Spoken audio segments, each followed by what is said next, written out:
And then just now you showed me a conversation with him where he agrees with you that the FBI tried to interfere with the election, which I disagree with you, and I disagree with him on that, if that's his actual position here. But I don't think that that's dispositive of him being unprincipled or lying. Cool, so you see nothing unprincipled about Dev defending election fraud if it's the Democrats that do it. You see nothing unprincipled about that. Can you repeat that, please? You see nothing unprincipled about Dev defending election fraud, trying to steal an election or mess with an election, so long as it's the Democrats that do it. I don't think he defended the fraud. He was simply claiming, and you can disagree with this claim, that Trump is worse. Yes, because of the Eastman memo, but somehow Biden is acceptable for, even though he believed that Biden tried to mess with the election.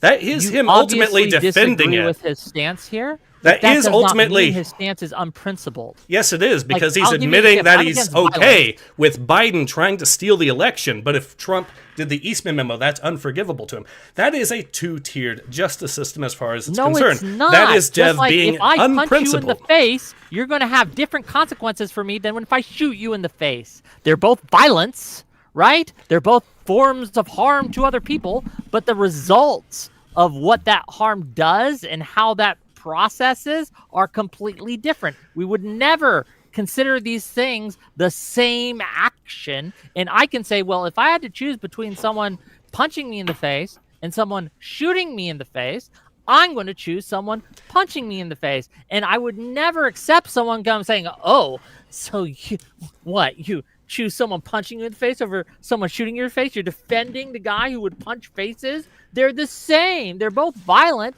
I would laugh that person out of the room. I mean, anyone would.